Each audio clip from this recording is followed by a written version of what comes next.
To the road to growth, success of an entrepreneur. We've raised the bar. Learn firsthand from successful business owners and create your own path to success. I'm going to show you how great I am. It's time to hit the road to growth with team lead of the Enriquez Group, Realtor Vinny.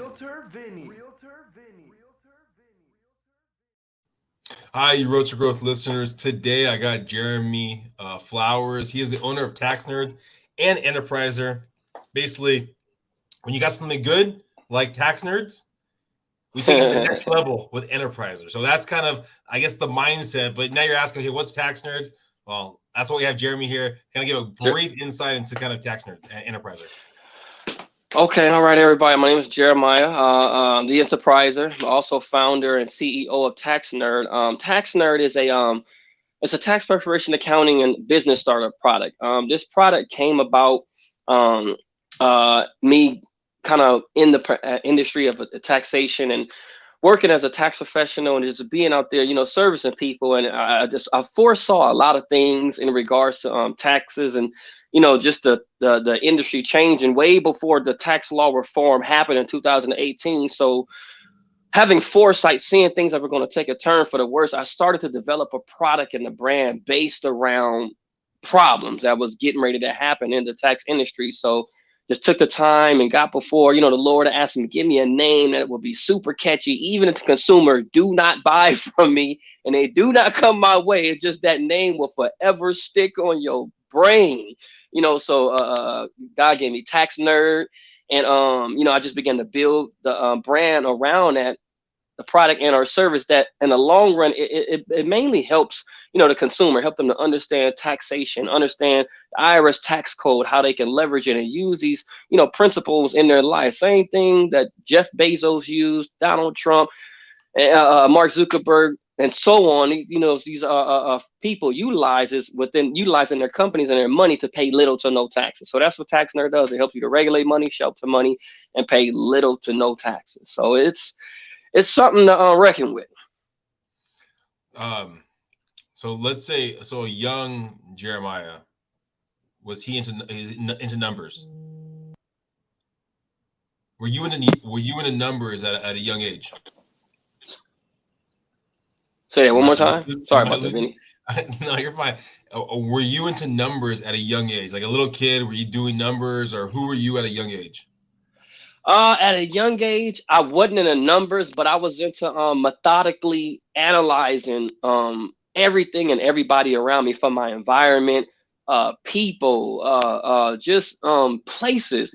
Growing up in Los Angeles, California, the Crenshaw district, around like with the 80s and 90s, we all know just the craziness that went on around that time between the 80s and late 80s and then early 2000s. So growing up in an environment like that, I just really had to methodically just kind of really map things out from beginning to my day to the end of the day, even being in elementary. So it was just, didn't know I love numbers, but I just leveraged numbers in everyday life. Then coming up to date to know that, okay, numbers is a thing, then taking a further liking to them, going into business and what.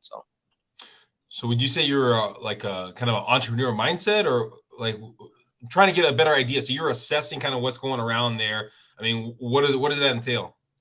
It entailed understanding and learning people. I understood at a young age that I had a liking to people. Drew to me, so people will come to me. They felt liberal, so I began to learn what it is to service people, communicate with people, be a different levels of a confidant.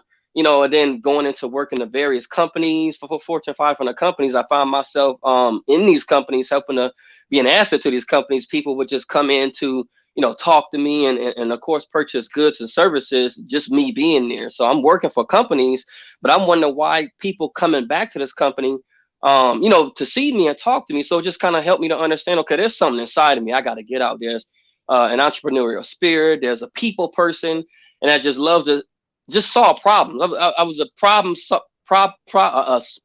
solver. I enjoy engaging in adversity and just figuring out, how to solve that problem and create multiple solutions.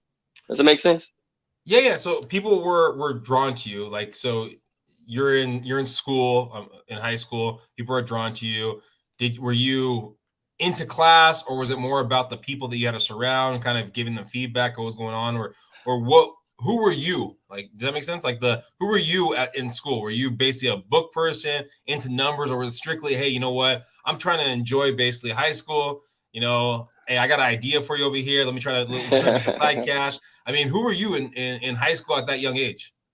Be honest, me in high school, I was not the well-known kid. I knew everybody I went to school with. I wasn't a bookworm, but I did my work. I was too smart for my own good, but I was a kid that people teased. I was a kid that people teased. They talked about, tried to keep the guy under your foot, but still everybody kind of wanted to have around, So I guess you could say I was a loner, Why did they tease you? Do you remember? I guess just because the things, me growing up and just having a lack thereof things, and one parent in a home, single mom, four siblings, didn't have the latest fashion in the 80s and 90s, and that was a rough time, you know what I mean? And just not having the moral support, community support. So it just back then it was just it was a school of hard knocks, man. No, I mean, we're driven by, where we grew up. I mean, I've had a lot of people on this platform where their childhood has affected who they are today. And that's Right. their big why. That's why they're so more of a hustler than maybe someone else that was given everything. So no, I appreciate your transparency. So you're saying that people kind of looked at you because you maybe didn't have what they might have, right? Yeah, I Okay. didn't have what I didn't have what they have on the outside. Yeah. So and then knowing that, okay, if someone suppresses a person like this as much and trying to do internal damage, there's something on the inside of me that the people around me and just unknown factors don't want me to get a hold of. So I said, I'm gonna figure this out later. What's on the inside of me that people see that I can't yet pinpoint. Did Now, usually what I see in these kind of situations is when you're put in that situation, you're either starting to believe those kind of negative affirmations, right? Of like, you're nothing, your outside describes your inside, or it's the other way where you're saying, I'm going to prove these people wrong. What, Right. what did you do? Was it the one way or the other way? For me, it was a percentage of proving people wrong, and it was a percentage of, I'm going through this level of a scrutiny as a kid from 8 years old. You know what? As I grow into my adult age and just a person, I want to be that person to be able to help people overcome adversities, various levels of adversities, how to deal with stuff from hard words to, bad environments and not having this and having that and mentally having to overcome, multiple challenges in your life. So I took it as like, what, I'm gonna go through this fiery furnace process, being a kid. 'Cause I was aware of a lot of things at, 8 years old after my father left. So I said, I'm gonna learn what it is to take fire, learn it, break it down, understand the processes of it, the pros and the cons, the plus, the minuses of it. So in lieu, wherever God has me to be, I could be able to understand and facilitate adversity. So you're in high school, and then what happens next? Is it, and you talked about the corporate world that you're in, basically working at different places. Did you have a Right. job at that point in high school, or when you got out, or did you go to college, or what happened next? Out of high school, in high school, I was working at the Magic Johnson Theater in LA. That was like the big thing out there. Magic Johnson had just opened that, so I was in the movie theater, working as a employee, worked my way up to assistant manager, and so on. Then I didn't quite get all my credits out of Crenshaw High School, so I had to go to manual arts based on some things happening, name getting tossed up in the wrong crowd, and I finished there. Then after manual arts high school, I got my diploma there. Then I went on to Job Corps in Utah, so learning trades, got away from home, you know what I mean. And then I came back home, just based off making just bad decisions, Vinny.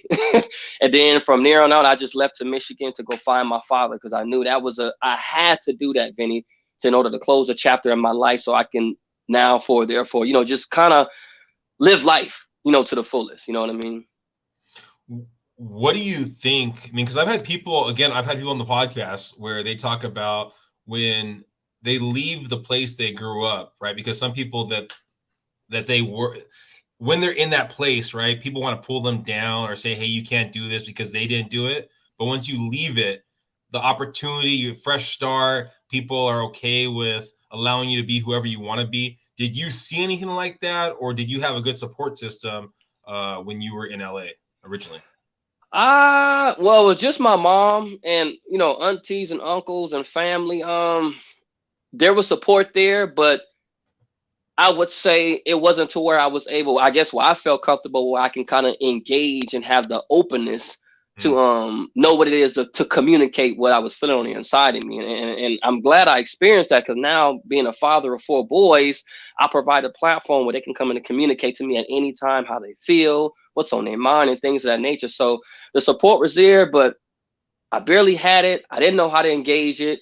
And it was just at that time, that dispensation of time, it's like everybody had to survive that era, you know? Yeah. And so you're working, you're going to school, you go to Utah, you come back to LA, and then you decide basically the path to try to find your father or reach out to your father, right? Yeah, found my father, just kind of had to go through some things, ask some questions and get some answers, let some things off my heart, ask for forgiveness, and just I had to get out of that place, being locked up, being upset, when he left for so long. And then once I did that, it seemed like everything just started. It started from there, just the path that, God had for me, it just began to just unfold. And now I'm like, okay, now I can move. I got over this huge milestone. You know what I mean? So now you kind of let that off your shoulders, whatever that was. You're back in the corporate world, right? You're working for places again, back in LA. Right, right. I was working at Staples slash Office Depot on and off in Michigan and Texas. So I was able to transfer my job. So when I was in Michigan, I worked for Staples. When I moved to Texas, I transferred from Staples to Office Depot. Stayed in Texas for about a couple years, and I went back to Michigan, just for a while, because I kind of got used to the environment. Transferred my job back there, so I was working for those two major companies back and forth, still keeping my job, traveling, and just figuring out which direction I wanted to go with working and entrepreneurship and as business owner, just building myself. So you're building yourself, you're kind of growing your mindset. At that point, I know you brought the idea of entrepreneurship, yet you're with a company that's kind of a steady paycheck, and it's probably pretty enticing to say, hey, I could be a manager in a couple of years, or I can be even higher. I mean, Right. what was drawing you back, or was it even drawing you back to starting your own business? What was that idea, that mindset, or what were you kind of thinking at the time? Do you remember? That mindset, Vinny, is just like these companies that I would go to. I'm like, man, I'm servicing people, I'm helping the community, I'm helping consumers, and I'm finding people are just like flocking to me. I'm learning things about technology, things about graphic designing, and all this stuff, and people would just flock to me. So I'm like, what is going on? Why are these people just coming in here just to, hey, where's Jeremiah? So I'm like, there got to be more to this. I'm working this job, I'm helping grow this company, I'm servicing the public, but people are asking for me. So I'm like, I got to tap into why people want me, to service them. So I started to learn certain trades and pull consumers from companies to say, hey, now I do this. Let me service you with the same service I work for this company. Now I have my own company. So now I learn what it is in regards to public relations and building a good rapport with, consumers out in, the marketplace. Well, what was the product? So, I mean, it sounds like you're working at Staples and they have a product, right? But you were, I guess it sounds like, trying to start something at that time and take Right. the customer away to sell a product to them. What was the product at that time? Right. At that time, I was working at Staples in their copy and print department, because I was doing things like printing, designing, large, bulky orders, shipping, things of that nature. Then I would work in a tech department, selling printers and computers and helping people to understand the ins and outs of how devices, work. So all that stuff, learning that stuff and service to people correlated into where I'm going and where I'm at now. And then okay, so you're still with the corporations, you're learning sales, you're learning kind of education on the job. And then when was I guess, when did you leave, or at least start the idea of starting your business, or was it a side hustle while you're working there? What was that process like? When I got back to California, so I came back to California after being on the East/Midwest. I came back home. The Lord kind of led me back home, and I just said, you know what? I'm gonna go back home and just do what I feel like I gotta do in California. So my last job after Staples and Office Depot in Lancaster, California, I worked for Bank of America call center. So I worked in the escalation department. helping people to try to save their home. Time they were countrywide, but helping people to try to save their home. I had to kick people out their house. I had to send the sheriff. So I think when I got fired from that job, I said, you know what? I'm gonna step out and start my own business. This is the last job I'm gonna ever do. And I just kind of like, by faith, just went at it, from there. What was that business? I was still doing graphic designing. I was building websites, and I was doing network and routing systems inside of people's homes. Okay, so this was kind of your side hustle then that you kind of right picked up for other companies. Okay, so at that now you're doing basically the graphic design, doing the wiring. How are you getting word out? Was it, hey, I'm at this job right here. Hey, you know what? Office Depot is charging you this, but I can charge you this on the side. Or how are you getting business for that company, for the graphic design and things like that?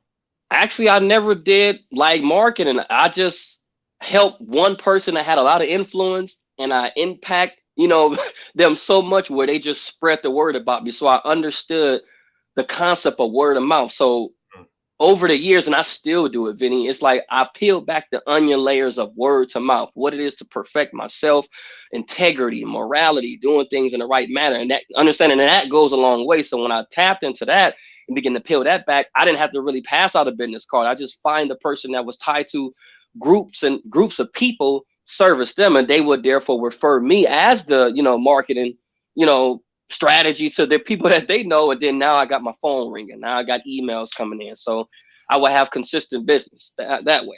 How would you find those people? Was it going to places, looking online, or how are you finding those influential people to actually provide it? Because I think a lot of people here, they would love to have that referral business, right? When you're finding out a company and you're like, okay, well, who's the right person that I need to get in contact with or work with? So how are you finding those people originally? Right. How will I find those people? When I did work at these companies, I just had an intuition to know that, okay, this is a person I want to help them. And I guess I can say, just being a man of God and being filled with the Spirit would let me know, hey, talk to this person. This person needs some help. So that intuition, me utilizing that, talk to this person, help them, they need your help. And it's like, I would just like hand pick people, Vinny. I wouldn't talk to everybody. It's like, I got to talk to that person. I got to talk to that person. That's the person. So it's like, I'm choosing you. Does that make sense? So it was strictly off of the gut. It wasn't like, all right, you know what? That guy has a nice Rolex. He has a nice car, good clothes, or, oh man, he's talking. He seems very powerful. He seems really tall. It was just strictly off of like faith, of gut. Yep, exactly.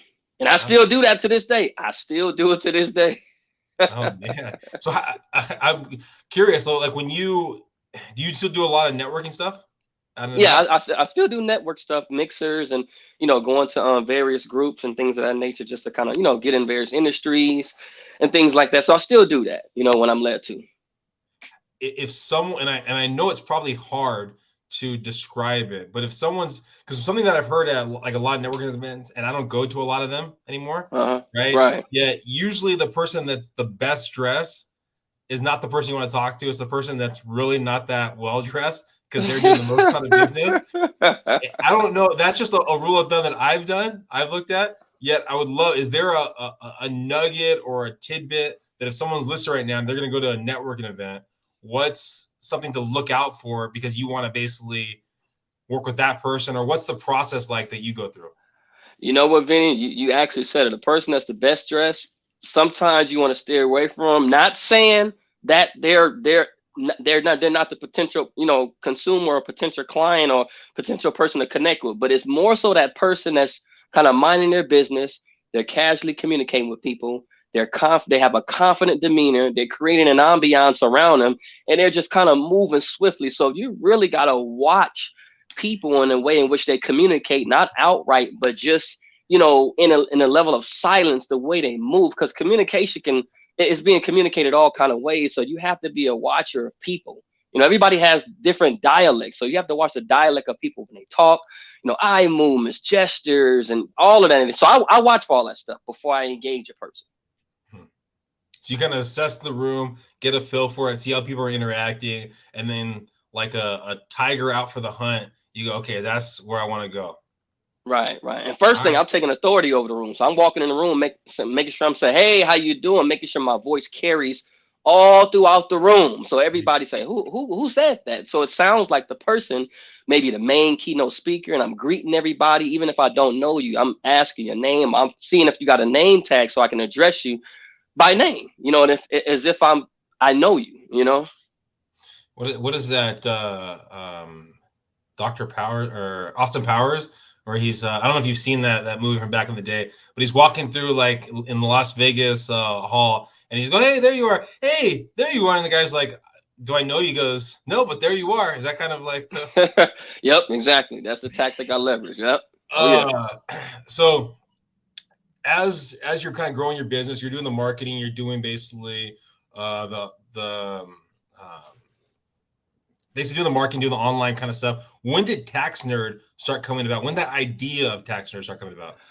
The idea of TaxNerd came about, I believe, is anywhere between 2015 and 2016. Okay. Because in the midst of being in the taxation industry, and I was introduced to the taxation industry by my pastor at the time. We were sharing an office, and I'm, you know, just doing business cards, doing orders, and he said, "Hey, Jeremiah, can you, you know, collect some money from me?" You know, he saw me to be a dependable guy and a trustworthy guy, so I took the money. Oh yeah, I'll pick up your payments. Within 15 minutes, I'm picking up $100, $300, $500, $600. Hey man, what do you do? Man, you just made almost $1,000 in 15 minutes. Yeah. And he said, you know, I'm a tax professional, and from there on, it just kind of went through the roof. But in between 15 and 16, I just kind of saw things turning in the tax industry. I said, you know what, something needs to be created right now to where it's going to thrive in the midst of whatever's getting ready to happen in 18, 19, and 20, as we saw and are seeing in 21 as well. That just kind of is tanking, but then again, you know, it's rising for those that, you know, saw things on the horizon. And what was that? Just currencies changing, tax laws changing, the economy just taking a full left turn in the wrong direction. Famine that just kind of entered the land, not knowing what caliber of famine and pestilence and, you know, pandemics, what you say, but things that's happening now, and that all, you know, is just tied to money. All of this stuff is just tied to money. But understanding that the key thing, which is taxes, that a lot of people don't got a hold of when they out there making money, they don't leverage it from that perspective because they don't know this stuff. They allow themselves to fall subject to, you know, just, you know, scrutinizing letters, not knowing the jargon or the dialect, and just even having an understanding of how to approach this stuff. So that's why I say, you know what, I'm gonna start to develop a product / service that's going to help people to understand what's going on in this world through these lenses. So as you have the idea, you're kind of building the brand. When did you know that you were on the right path? When I knew I was on the right path, first, when I came up with the name, I said, okay, this name is unbeatable. It's unbeatable. It's like you can't shake it. You can't shake it. And then next thing, when 2018 hit, I said, okay, I was on the right track. And it was just kind of an affirmation, you know, from the Lord, just telling me, just stay the course, son. Just keep moving. So I just began to build through trial and error, scaling and streamlining, you know, rebuilding, taking these bricks down, putting more mortar, you know, just ongoing business development, you know, and that's ongoing. If you're a business owner, you will never stop developing your business. Never. So it wasn't a monetary or anything that, okay, I can pay for my kids when you knew you were on the right path. It was simply on the idea that you were on the right path. It goes back to the idea of the gut. That's when you kind of knew? Yep, I kind of knew. And I knew coming up with an idea like that, it would take care of my wife, my kids for the rest of their lives. You know what I mean? It's not about a person shouldn't go into business seeking to make money. You want to go into business. You're going to make money. You want to go into business with a good idea that can just kind of shift and impact people in the marketplace. It's all about the people. It's all about the people. And I'm guessing even at that time, the way you're getting your message out there was, again, simply word of mouth? Word of mouth. I was in Inglewood at the time, so I had migrated from Lancaster late 2013, and I went down to Inglewood. So I'm out there just kind of connecting with people. Inglewood is a whole another, you know, just area. So I started to connect with politicians. I would go to the airport. I would go to hospitals. I would go to military bases. I would go to, truck stops. You see, I'm talking key places where all the industries where all these people make money. So I would hit industries. I would literally make it my attention to target market the income stream, not the person, but the income stream. Because if I found out the income stream, the people are there. And at that point, I can strategically pick out who it is I wanted to service. And you just go up to them, hey, you have to take a look at my platform. So we know. Yeah, create a conversation with them, whatever it may be. If they catch eye contact with me, or they just saw me and say, hey, it's something about that guy, then I would just approach him and talk to him. And 9 times out of 10, these people would have a tax and business problem. They was like, you know what? I'm glad you came up and talked to me, because I was just this morning asking, the Lord and talking to people about who can I find that can help me with the situation I got. And then I just pop up out of nowhere talking to them. Someone as aggressive as you, which is, I think a lot of people aren't as aggressive as you, right? And I love it. Also, something, because I feel like I'm very aggressive also, right? The thing that happens is you get a lot of rejection too. Right. How do you deal with rejection? Oh, Vinny, man. I had to learn to take no's. So my first objective, I wasn't so I didn't want a yes. I want to see how many ways I can take a no. I needed to feel the emotion, the different millions of emotions that everyday people had, and them to tell me no in their own way. Because I knew a no was just, you know what, I don't know you. I don't really want to be open to you, or I got hurt by the last 3 practitioners, or it's just that, you know what, I'm just going through a divorce. I'm just going through a death in my family. So I learned how to engage people and take no's simultaneous ways. And I learned how to take that adversity, because I learned how to engage it from a child. So I said, now that I'm in the corporate world, I had to learn how to take no's. I'm going to get a yes. That's inevitable. But I need to learn how to embrace these no's. So when I, therefore, moving forward, engage people with a no, I know exactly what to ask next. And I know how to respond. And I know how to combat that. Was that idea, that mindset, something you learned over time, or was that something that you figured out when you were younger? I engaged it a lot as a kid. So I guess I just kind of had Teflon skin, not even knowing. And then into my young adult age, I engaged it even more going into the workforce. Then growing up as a man, I learned how to understand it and take it even more. You know what I mean? And not let it, not take it personal, but understand they have personal things going on within their lives, and the various solutions that I have for them, I just have to learn how to find a way in. What do you think has been the biggest hiccup or issues that you've had to kind of work through in kind of building your brand, building your business? Man, the biggest hiccup and the biggest issue with building my brand, being patient with the process, being patient with things, the things that you expect to happen when you want it to happen. You can't put an expectation on it. You just have to, there's a flow. There's going to be ups. There's going to be downs. You have to understand that stuff is going to happen. So in times when I was building my business, Vinny, I was like, okay, it seems like the right time. And I didn't understand that it wasn't the right time. So I really had to learn seasons and times when the highs come, when the lows come, when there's just a consistency. I had to learn, I had to embrace that it's going to come around. It's going to be the same caliber of season, and it may go up and down, at different times. But for the most part, I have to learn to be able to sail on those waves when those up and downs come, and not get, just distraught, Vinny, and not get upset and disappointed. So I had to understand, don't get disappointed when the stuff come around, because I would get disappointed when I wouldn't make as much money, and I had rent due, and my wife was pregnant with my first kid, and I was living out of my pastor's garage, and the last quarter of the year, it's just like money was just like not there. It's just I had to learn how to rejoice when there was nothing, but in the nothing times, I had to learn how to perfect my craft. So when the up time came, I'd ride up with it. Does that make sense? No, it makes sense. I mean, and I feel like I'm going to know the answer to this, but I'm still going to ask, how did that young kid that was picked on, right, at a young age, have so much confidence today in themselves? I guess he saw the future him. He knew that there's a future for this guy.